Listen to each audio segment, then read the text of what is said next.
Welcome again to the Conscious Fertility Podcast. Our guests today are Jonathan Goldman and Andi Goldman, and I had the privilege to meet them both at a conference and get a copy of one of their books signed that I now own. And I just want to give you an introduction to both Jonathan and Andi and talk about sound and healing and consciousness and why I have them on as a guest, because you're going to see shortly that these are the experts that we want to be talking with on the Conscious Fertility Podcast. So Jonathan is an international authority, and he's a pioneer in the field of sound healing. He is a renowned writer, musician, and teacher. He's the author of several books, including Healing Sounds, The Divine Name, which won the 2011 Visionary Award for Best Alternative Books.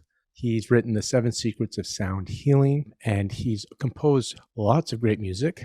He's a Grammy nominee. His award-winning recordings include Chakra Chants, The Divine Name, and Reiki Chants. And some of you may be familiar with Lynn McTaggart. She often uses Jonathan's music as part of her Power of 8 healing. He's the founder and director of the Sound Healers Association and CEO of Spirit Music. And he was named one of Watkins Mind Body Spirit magazine's 100 most spiritually influential living people. And Andi, she is a licensed psychotherapist.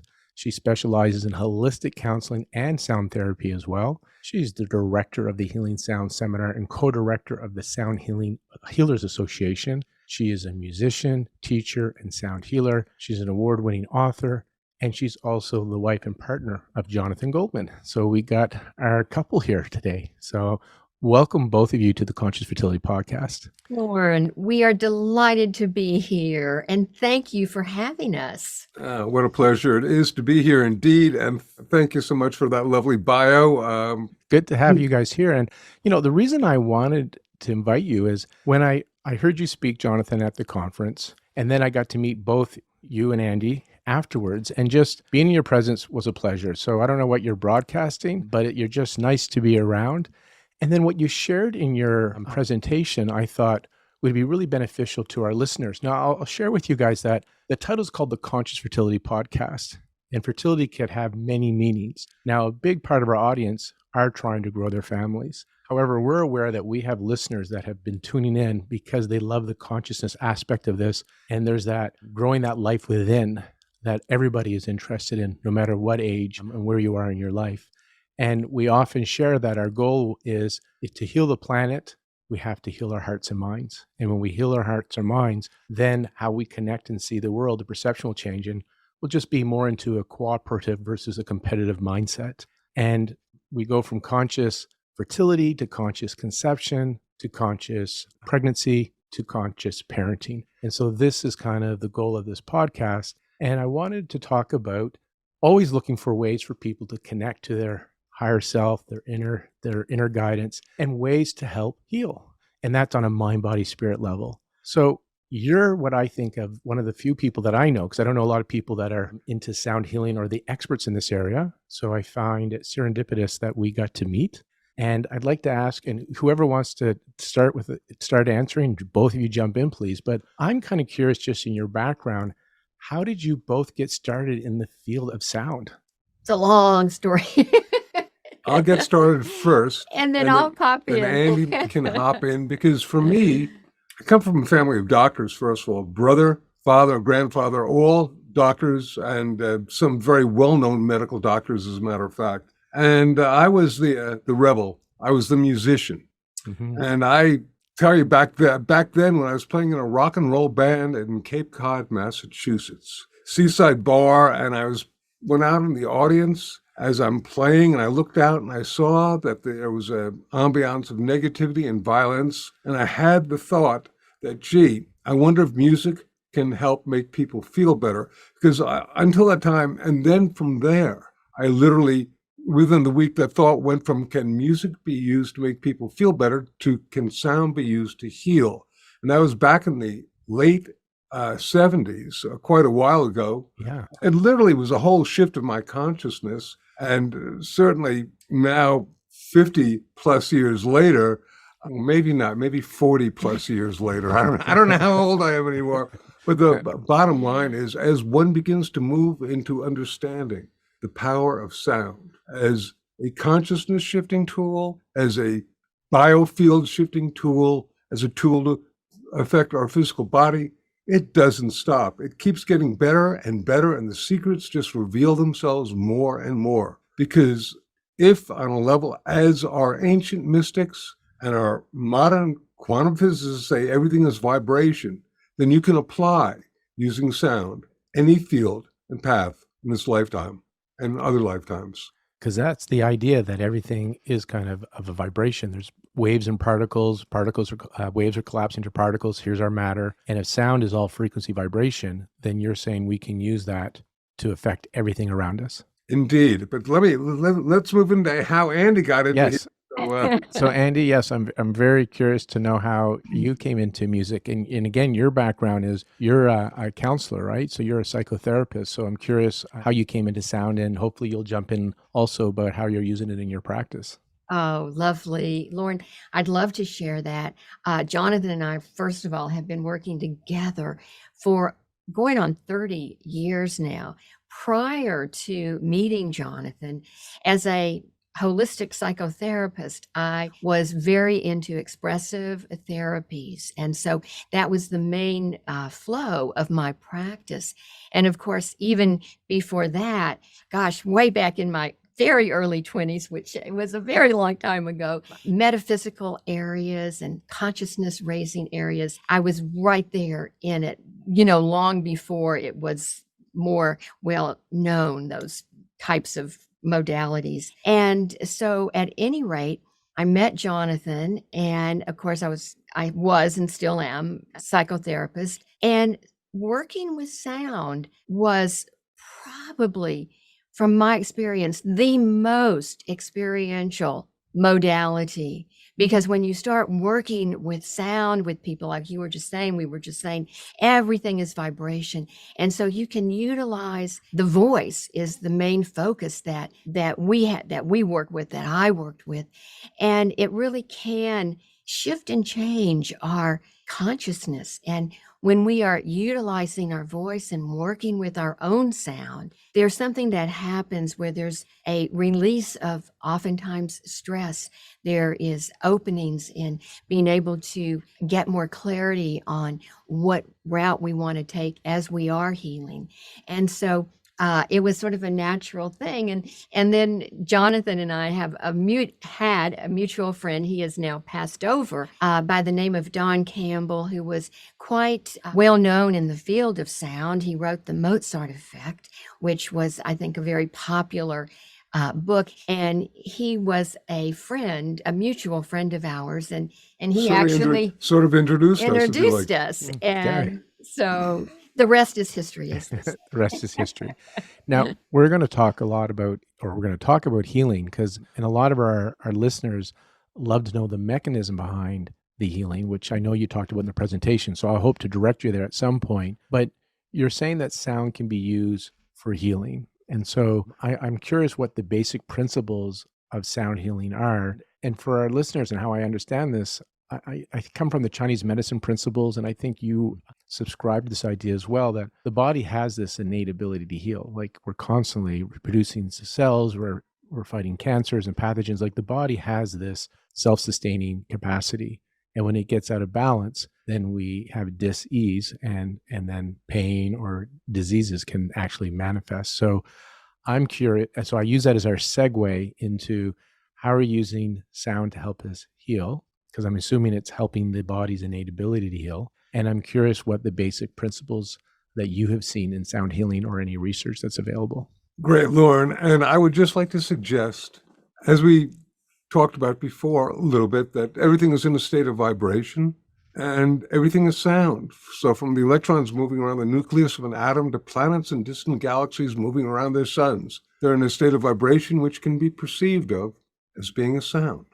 This includes our body. Every organ, every bone, every tissue, every part of our body is in a state of, when we're in a state of health, we say we're in sound health, a state of resonance. And everything is very, very wonderful, like this overall orchestra that's playing the symphony of the self. But going along with this metaphor, what happens if the second violin player loses their sheet music? They begin to play out of tune, out of harmony. Pretty soon the entire string section is off. Pretty soon the entire orchestra is off. And this is as though a part of our body has lost its natural harmonic resonant frequency. And we say it is vibrating out of ease, out of health. We say it is diseased. So the basic idea of using sound as a healing modality, one of the ideas at least, is that you will use sound and vibration to put that which is vibrating out of ease back into ease. You're giving the string player back their sheet music in order to play in tune with the rest of the orchestra. And as we know, most, if not all, of the different, shall we say, vibrational therapies, including acupuncture and chiropractic, chromotherapy, all sorts of different things, really utilize the idea of putting an out-of-balance body back into balance in order to restore health. And when you're talking about the vibration and all the tissues and the sound, like the planets, Chinese medicine, I don't know if you're aware of this, but every organ has a sound that goes to it, and a I vibration. actually studied with Mantak Chia. Are you familiar with him? Yes. Mantak Chia, back in the 80s, yes, he first came out with the Taoist sounds and stuff like that, which is based on a really old tradition as well. So, yeah, it's universal, this idea of using sound. And, what a blessing that we can, if you like, I'd like to suggest that we have what we call the 4 pillars of sound healing. I was just going to say. And the first one is that everything is vibration. But the second one is intention is powerful. But I'm going to back up just for Okay. a moment, Lauren, because when you were asking about what are the basic principles of using sound? And of course, Jonathan and I have through the years focused on the voice primarily, but there are many different, tuning forks, sound beds, all kinds of crystal bowls, etc. But just, oh golly, not too long ago, Jonathan and I, sound has just really begun to explode. it's blossomed, if not And- burgeoned. Yeah. And so many people are interested in sound. So many people are interested in sound healing now, which is just a blessing, really, for us. So anyway, we thought, well, let's put together 4 pillars, 4 foundational aspects of sound. And Jonathan had written a book many years ago called The 7 Secrets of Sound Healing. And after we put together these 4 pillars, we realized that they were part of those 7 secrets of sound healing. And I just want to share with our audience what those 4 pillars are right now. Everything is vibration. We've just been talking about that. Intention is powerful. And we want to talk more about intention as we go along here in the podcast today, because it is a big part of working with sound. And the third one is, and this one we love, we are all unique vibratory beings. And we really love that because people are always looking for that magic frequency, etc. But we know that one size does not fit all. And the last one, the 4th pillar, is silence is golden. And when we are working with sound, so often people are very enamored with the sound and they forget that after they've worked with sound, they want to go into silence because that's where shifts and changes actually occur. I want to just touch on that silence part because I want to unpack it just a little bit, because in your presentation that I got to listen to, I saw the yin yang of it. Because when we practice humming, and hopefully we'll do a little bit of this at the end of the podcast for our listeners, if I remember, you emphasized the importance of equal amount of silence after the hum.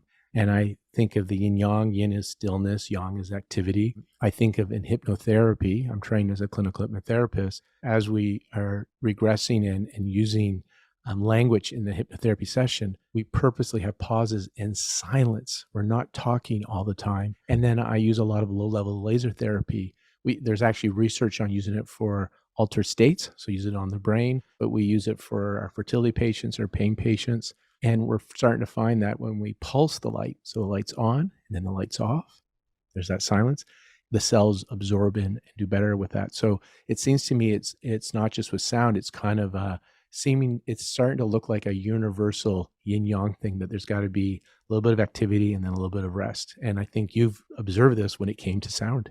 I don't want to stop where we're at, but I just want to suggest that when we talk about humming, which we're going to talk about, one of the things that occurs as a positive benefit through humming is the release of nitric oxide, particularly nasal nitric oxide. And the key with this is nitric oxide, which is, among other things, a vasodilator and also an antiviral agent. Is when you do nasal nitric oxide humming, you hum for about 3 to 5 times, and then you're in silence for about a minute or two so that the cell can regenerate in order to produce more nitric oxide.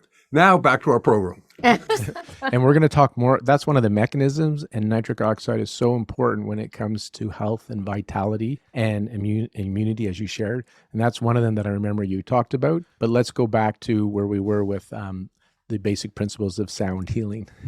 And you were talking about the 4 principles. Well, it's interesting because having just mentioned the 4 pillars, when we do get more into experiential piece today with humming, we're going to be actually utilizing all 4 of those pillars. That's right. So can you say them, although people can rewind, can you say the 4 pillars again, just 1, 2, 3, 4, just so they're in our, because we stopped on silence. And he's going to jump on the second one, third. We'll just, if you like, embellish it. Please, First, please. 1, everything is vibration. 2, intent is powerful. 3, we are all unique vibratory beings. And 4, silence is golden. Now, we talked a little bit about everything being vibration. Now, Andi, intent is powerful. Because this is so important. Well, I have to say, Lauren, that probably 40 some years ago, when Jonathan was working on his master's degree in developing a program for sound, he came up with a formula. And that formula is frequency, i.e. the sound, frequency plus intent. What are those thoughts that we're holding?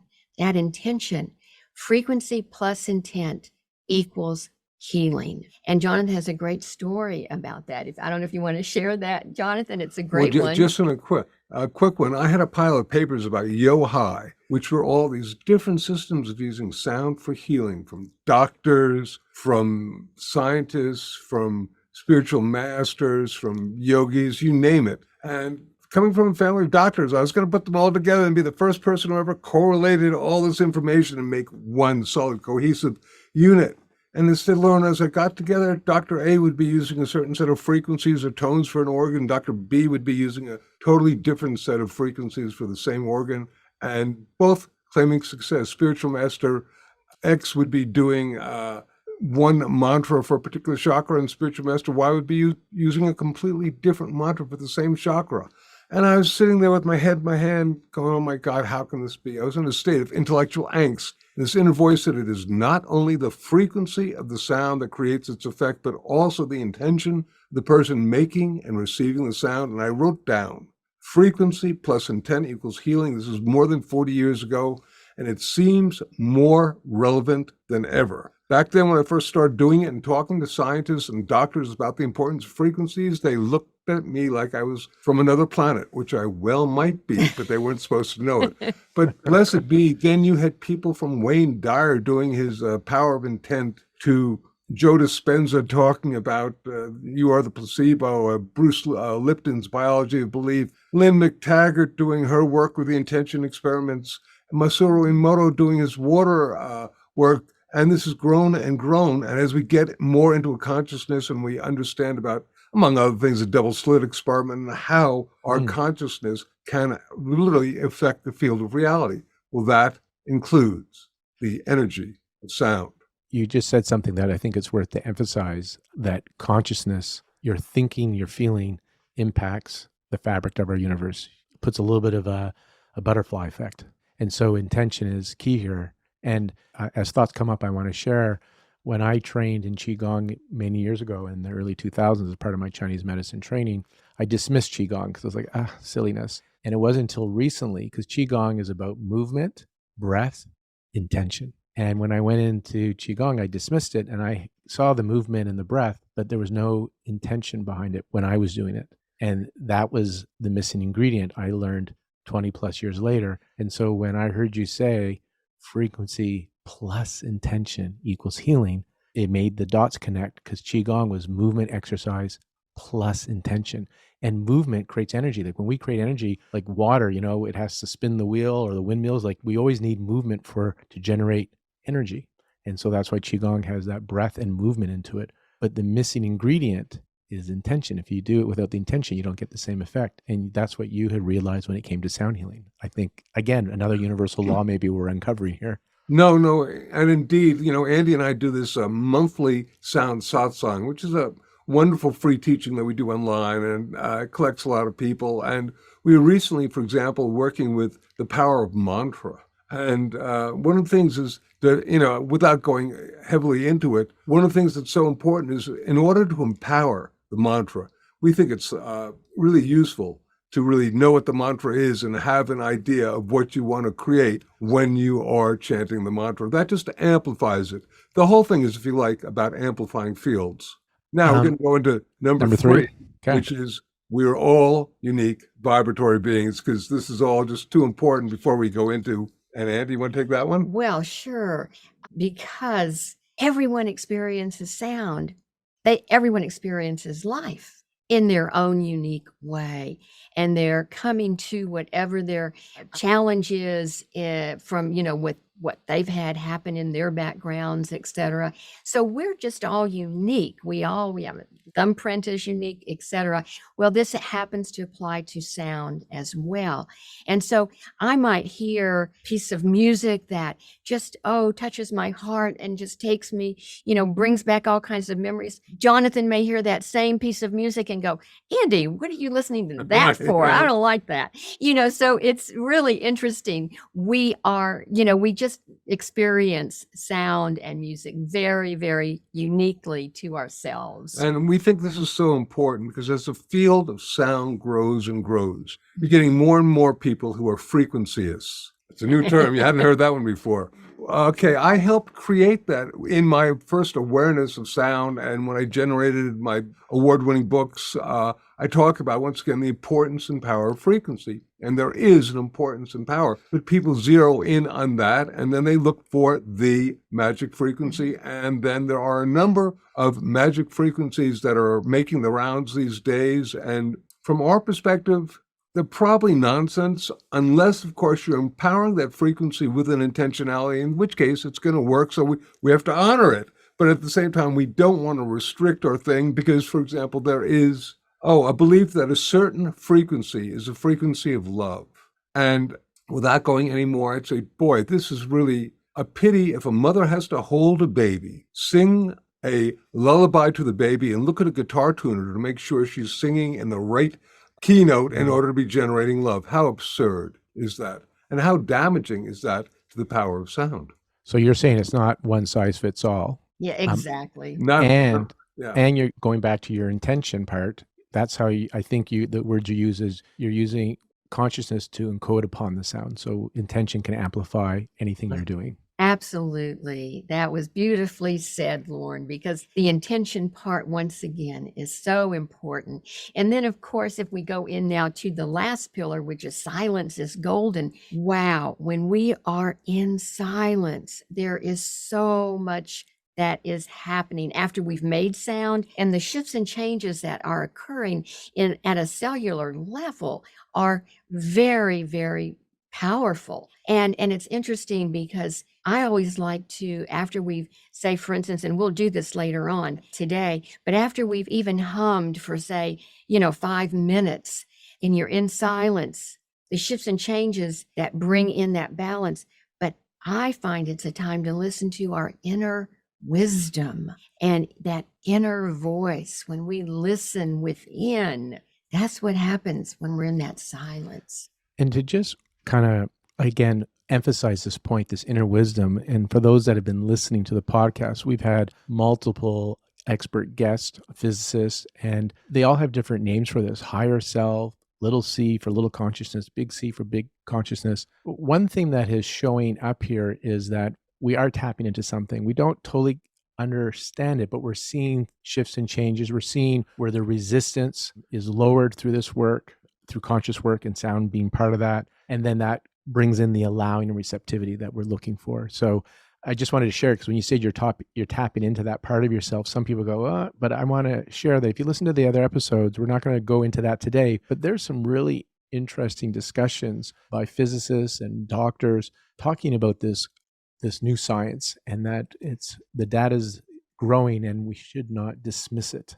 So I just Mhm. wanted Now, to bring that up. we frequently utilize sound in different manners in order to shift our frequency level, brain, body, spirit, and really tap in. It's really sort of like a retuning of our field to higher levels where we can communicate with other things. A while ago, that may have seemed strange, but as you're suggesting, a lot of people are now getting on that bandwagon of going, hey, there's more than just a little self. But I want to continue for just a moment and say that there are two basic ways that sound as an overall gestalt affects us: psychoacoustics and vibroacoustics. Okay, I'm excited for this part because I remember you talked about this in the lecture, and this to me is going to feed that left brain side for many people. So we got psychoacoustics and vibroacoustics.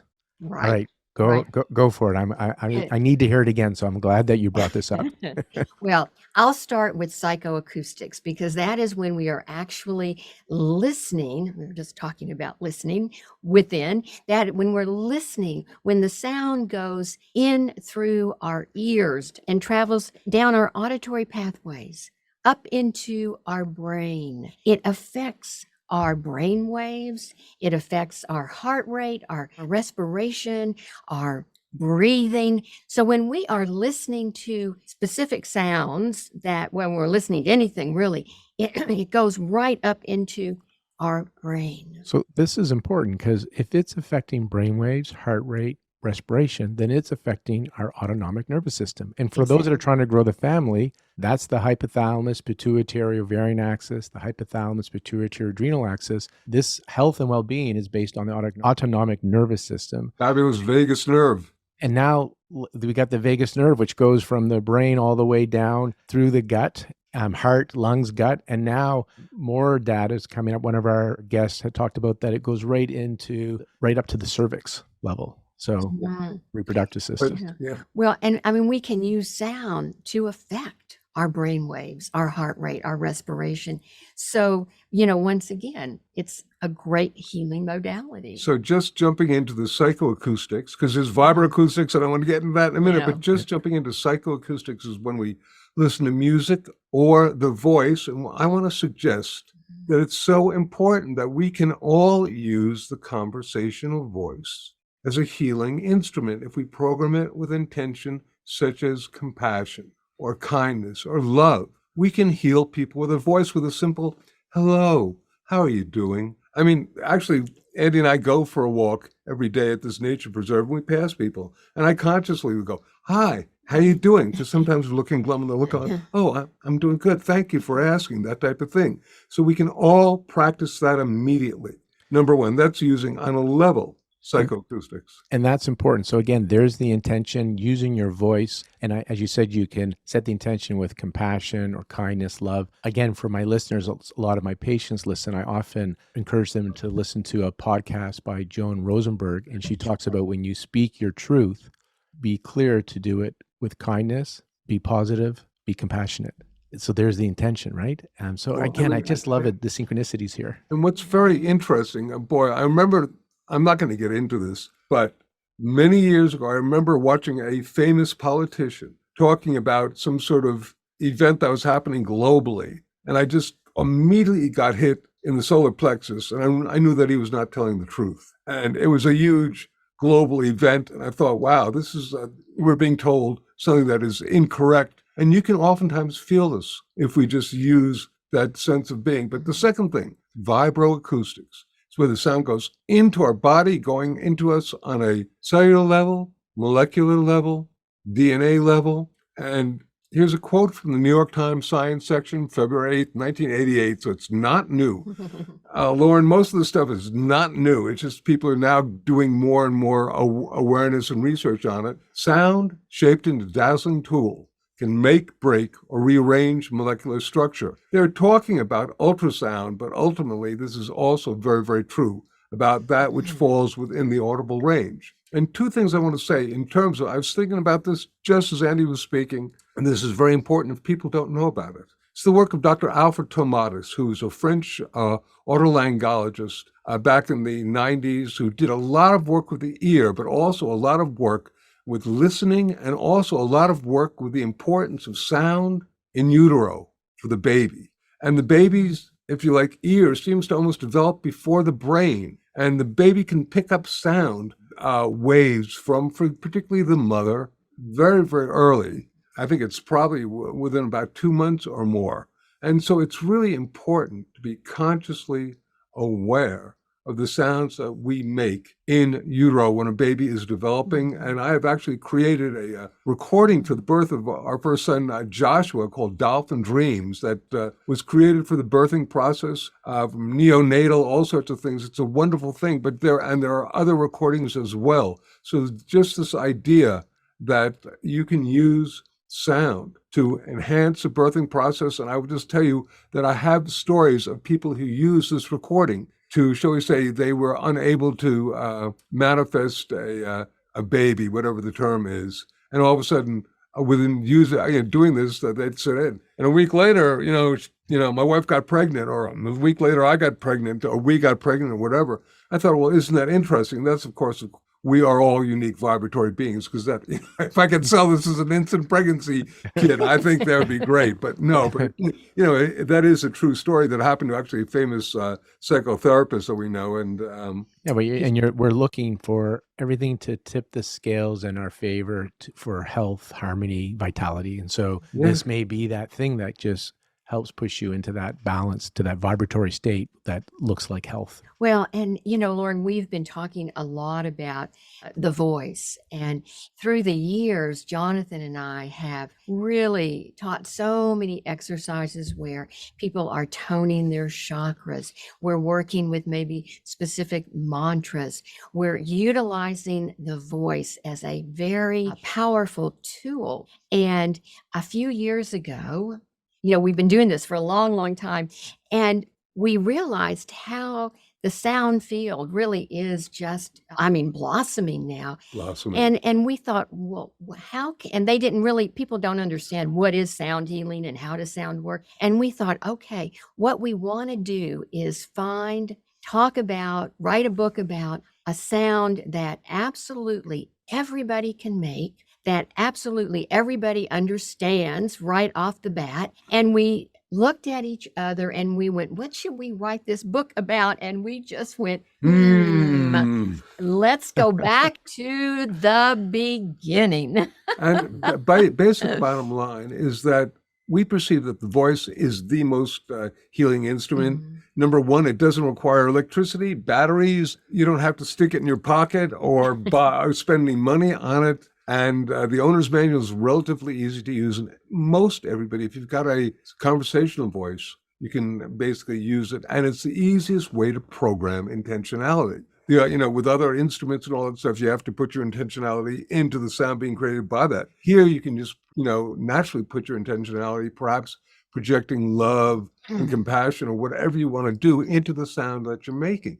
So we like that the voice is the most powerful healing instrument. But here's the thing, because of this has always been, but more recently because of wonderful shows like American Idol and The Voice, people get so judgmental about, I've got a good voice or I've got a bad voice or whatnot, that you can't even have people making an ah or an ooh without being judgmental. But the hum, babies do it. The elderly do it. Everybody hums, and they don't do it. We actually have not encountered anybody who is judgmental about their humming. We've never heard anyone say, I'm just not a good hummer. It's a really good point, because, I'm self-conscious to sing. I don't think I can sing, feel like I'm tone deaf, but I would be comfortable humming. So that's really, and so this is why it's the most important instrument, because it's free, it's with you all the time, and we don't have to be self-conscious about it. Well, and the interesting thing, Lauren, is that, humming, as we're saying, it is such a simple, effective, and of course we call it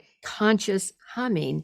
And we knew that when we were writing our book, that in order to really sort of bring people in with credibility, we made the whole first chapter is nothing but peer-reviewed research that really talks about what happens in our physical, our emotional bodies when we are actually consciously humming. So I hope we can go through that, like some of those things that are happening when you're humming, because for me, I'm that type of person that if I understand it, then I'll be more motivated, inspired to practice it versus just do it on faith. So for those that the left brain of us, and I do have a right brain, otherwise I would not be hosting the Conscious Fertility Podcast. So I'm not severely left brain, but definitely it's a dominant side for me, or it's a well-developed side. And for all my like-minded people then that love to know what kind of research and what kind of benefits come from humming, can you kind of list some of those?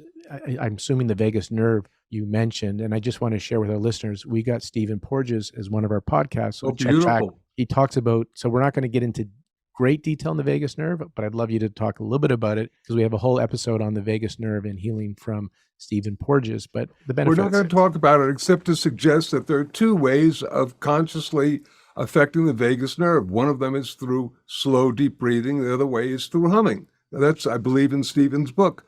But so everything is interrelated too, because as you know, you take a nice, slow, deep breath. That's going to affect stuff. And taking a slow, deep breath is one of the protocols of our conscious humming. But basically, you get, and this is so really, really important, get the reduction of heart rate, respiration, and brain waves. Well, that's huge. And this, of course, I would suggest that it's necessary to do conscious humming, i.e. taking some nice deep breaths as well as humming. Because if you're just humming along without breathing and you're real high and rapidly breathing, I don't think that's going to work. So once again, everything in its calm, gentle thing. So, but the reduction of heart rate, respiration, and brain waves is so important. You can literally reduce your blood pressure by pharmaceutical levels. I've done it myself oftentimes because I have what is called white coat syndrome. I get to a doctor and I'm like, ah! So I start doing that for a couple of minutes and all of a sudden my blood pressure goes, and... Absolutely. So not only does it do that, but also it releases melatonin, which, controls our sleep cycles. It releases the hormone oxytocin, which is the trust hormone. And so, I'm thinking too of some of your listeners, Lauren, who might be pregnant. You could just put your hands on your belly and just hum into that baby. There is oxytocin right there that is being released. As we said, nitric oxide, which is hugely important. Once again, the vagus nerve, vagal toning, and you get heart rate variability occurring. Heart and the brain oftentimes will get into a state of coherence, which among other levels also amplifies. And this is really for our purpose, because we're very, very interested in using sound, not only on a personal level, but on a planetary level, to literally interface with, shall we say, global consciousness. And we can expand our electromagnetic field by hundreds of times by doing heart-brain coherence through breath and visualization. And then you add the element of sound, and it becomes even greater. There is a reason why the different prayers on our planet are, for the most part, vocalized, whether they're whispered, chanted, spoken, or sung, is because the sound amplifies the power of the prayer. I'm going to list them from memory and what you just shared. So you talked about increases nitric oxide. That causes vasodilation. We're always interested in good blood flow and circulation. I'm going to look in our book. You look in your book and that'll help with immunity. You talked about enhanced melatonin. I don't know if you know this, Andi, but melatonin is one of the supplements or drugs, hormones that they give to women trying to conceive, because it's been shown in some research to improve egg quality. So melatonin. You talked about the oxytocin, the love drug, right? The get along drug. Reducing the stress hormone cortisol. There is research showing constant high cortisol levels can interfere with our fertility. And so reducing that hormone that leads to blood sugar dysregulation, inflammation, and then releasing those feel-good endorphins. And then that's all on the material level. It can cause a shift in altered states of consciousness, which is where this podcast idea is. There's more than just the material body.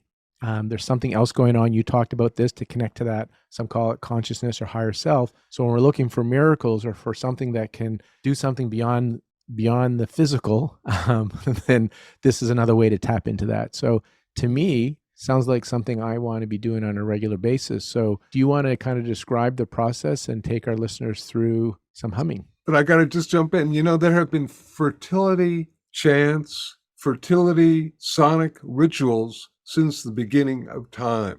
I think there's more going on than may meet the eye, ear, nose, or throat in terms of this, and that we need to basically re-empower our own sound and our ability to listen to sound, to interface with our entire field, our physical body, the organs, our emotional body, everything, Lauren, everything works together nowadays, and the sort of reductionist, separatist level of looking at things is perhaps not the whole picture. So if we can begin to perceive in the Sanskrit, it's called Advaita or non-duality. It's basically the concept of oneness and how sound can really help initiate oneness through all these matters that we talked about. Well, and also when we're talking about the benefits of humming, as a psychotherapist, helping my clients to reduce their levels of stress and helping them to come into balance. If we hum for even a short period of time, if you even hummed for a minute, there is going to be a shift in your levels of stress because of all of those factors that we said happen when, physiologically.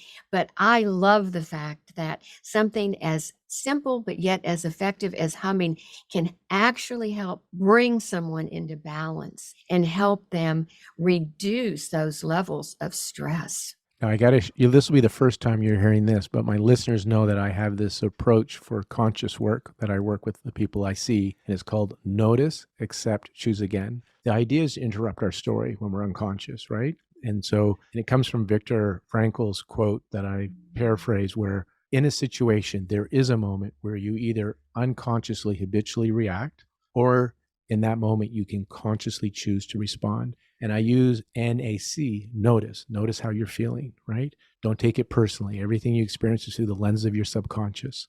Accept, really surrender to what is. And I'm sharing this with you because I'm going to I always find these different modalities and I incorporate them. So the humming is going to be one of my tools that I use. EFT, Psyche, Byron Katie's inquiry. I use EFT, all these things in the accepting what is. So this would be another tool that I will use in accept what is, and then C is choose again. So I'm so glad that we're doing this because humming is another way to interrupt the story. And you said just do a minute a day. What I have found with this process is the more times you can do it throughout the day, the better. Why? Because every time you're doing it, you're becoming conscious again. That's the key, is becoming aware. And when you're present, you tap into the potential of everything. And sound is cumulative. Yeah. Right. And in our book, Lauren, we've got lots of different exercises. Some, whatever practice would work for whatever, we are unique vibratory beings. And Jonathan and I spend 5 minutes a day humming together, and I'll spend 2 or 3 minutes by myself humming whenever I get extra stressed during the day. And sometimes I'll start humming and then I'll utilize that as the stepping stone into my meditation. So there's so many different ways that you can utilize humming. Often just humming for 5 minutes, though, will allow you to almost enter an altered state of consciousness. It's that powerful. Well, if it's putting you into the alpha brainwaves, then you're putting yourself into that parasympathetic, and that's the detached, relaxed state. That's where you can get into the operating system. Yeah, you'll probably actually get down to a theta and maybe even delta if you do it for long enough, which is why we suggest that if you're humming for 5 minutes, you stay in silence, one, to receive it, but also oftentimes if you try to get up, you'll be so blissed out and so high that literally you won't be able to drive and stuff like that. So we suggest that, that you allow this. I just want to suggest that there's also the use of humming for PTSD, but let's first just jump into the protocols. I was just going to say, I think that we should start talking about the protocols. We have this lovely sheet that we made, but which we don't, obviously need. But the most important thing is initially, as you were saying, Lauren, notice. We say, check yourself out. How are you actually feeling right now? So that you've got something to gauge how the humming can, affect you. And then nice, deep, slow, whether you want to call it diaphragmatic breathing or whatnot, but it's really mandatory. Mm-hmm. People need to do that. We're not going to teach this now, I know, but once again, being aware of taking a nice, slow, deep breath, and then. And of course, the most important thing we want to start this, you keep your lips closed. Right. That is, because some people go, well, Here, I'm going to hum. And no. Mm. Yeah. So the mouth, because we're the auditory, we're going to put up a visual of this on laurenbrown.com, and we'll give you the embed code too for you guys if you want to put it on your website. But the was mouth open, and then the is lips closed.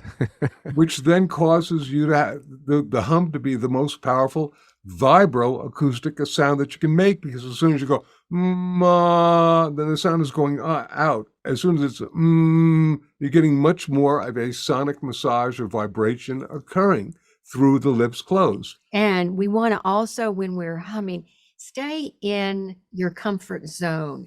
We want to stay on one tone and stay in that. Don't stress. Don't, like try to make it, just let it happen, in that. And oftentimes it is really the conversational voice that is that comfort zone area. So we want to do that. And also hum on one tone. Don't do zippity doo dah or the 1812 overture. That's great, but the sound, the frequency levels are bouncing all over the place, and you want to create one, if you like, standing wave that's going to vibrate in a particular area, and then the harmonics resonating all over the place. So there's that, once again, so we're going to repeat it. And then finally we say do about 3 to 5 hums. We'll probably today when we do it, we'll do 4. We'll do 4. We'll Yeah, do that'd 4. be good. And then finally being in silence for an equal amount of time. So number 1, check yourself out.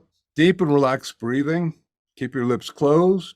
Hum in one note. Do it on a comfortable pitch. Do it for a minimum of 3 to 5 times, and then be in silence. Now, that sounds like a lot of things to think about all at once, but it's really very simple. And we are going to take our listeners through a brief experience. Great. If that's possible to do, Lauren, and let us know if this is a good time. This is a good time. So let's hum. Okay. Let's get into alpha. Let's engage the Vega tone. Let's connect to our altered states. Can we first be really silly? Oh, absolutely. Playfulness is important when it comes to conscious work. Right. So I want you to hum with me, and then we're going to pitch our nose. Okay. All right. Okay. Here we go. Hey, I can't hum when my nose are pinched. Right. So, and we just tell people, okay, if you didn't know that, most people don't know that. I found out about through a kid's book on sound that I read many years ago, and I said, oh my goodness.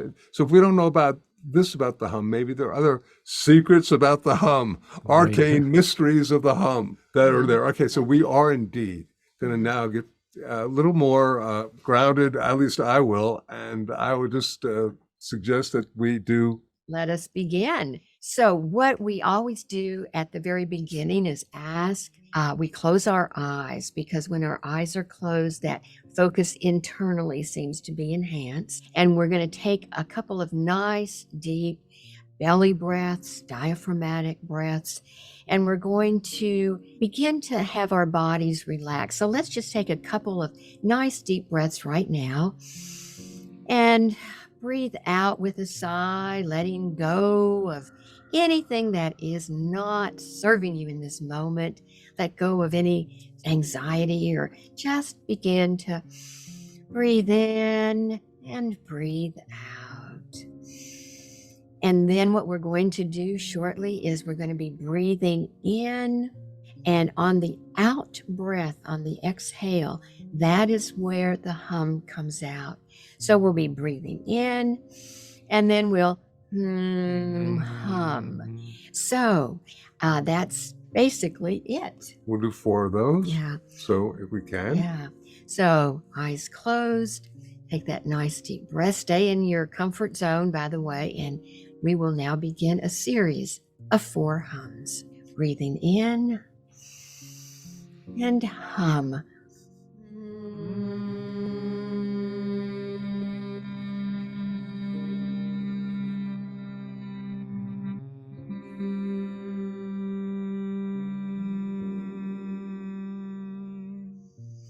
Take a nice deep breath and hum.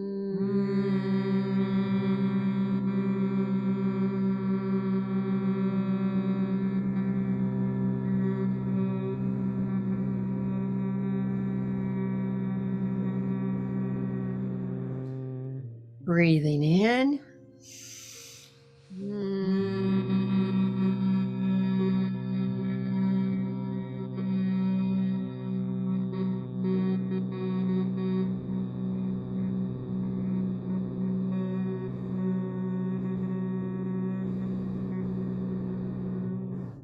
And one more, breathing in.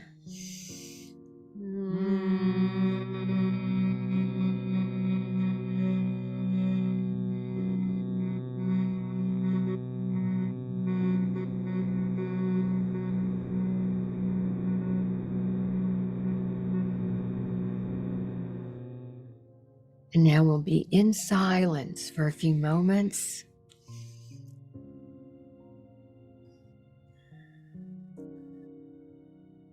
Because this is a podcast and we don't want to think that we've dropped off the air, Good thinking.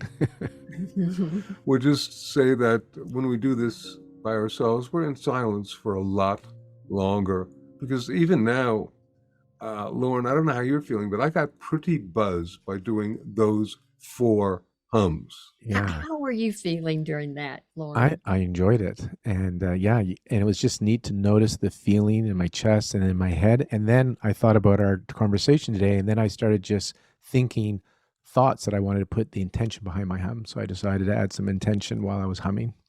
So I enjoyed it profoundly. And in one of your steps, I think in number 6, the key word was minimum. Hum a minimum of 3 to 5 times. So could somebody do 20 hums, for example? There's not an issue with humming longer? Just as long as they allow themselves enough time to be able to assimilate the really powerful shifts and changes, because this is actually an advanced yogic tool.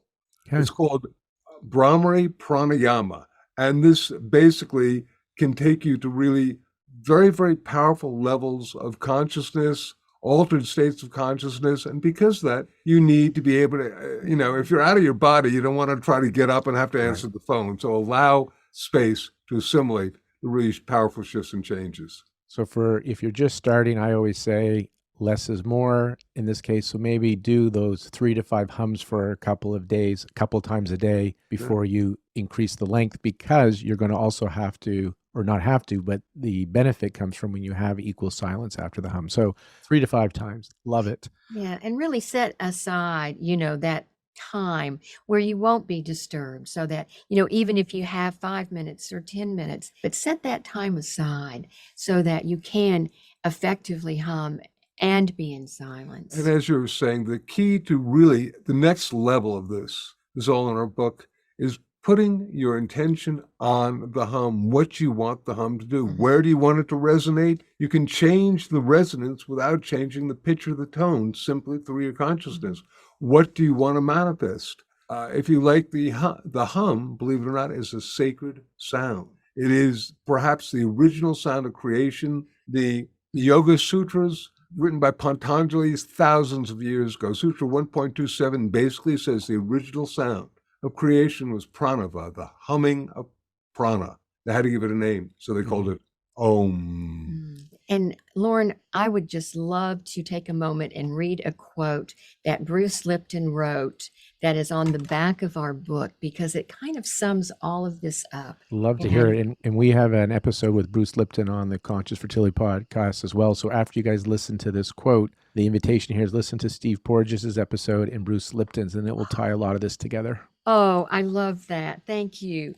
So Bruce Lipton, of course, who wrote The Biology of Belief, he says, I highly recommend the humming effect for all those impacted by the stress of the modern world. It is a powerful, non-pharmaceutical prescription for self-healing that has only positive side effects, such as harmony, health, and happiness. Nice. So that book, and we're going to put in the show notes a link to the book, so the humming effect, as well as the other books, and also your website, healingsounds.com. And so I'm saying that, but it's also in the show notes. And is there any other way you want people to connect with you? I know there's Facebook, Instagram, or is healingsounds.com where you want them to go? Our website is an interdimensional portal to a realm of consciousness and vibratory shifts that it's a real blessing that, and we're proud of it. And there's lots of freebie stuff that people can get, and it's just got information, et cetera. So go to healingsounds.com. Try it. You'll like it. All right. Thank you, Andi, and thank you, Jonathan. Lauren, it has just been a joy, and thank you for having us. One last thing. We like to say, we heal the planet we heal ourselves We heal ourselves. and we heal the planet. And that's why you're on the Conscious Fertility Podcast, because that is part of our mission. So thank you. Thank you.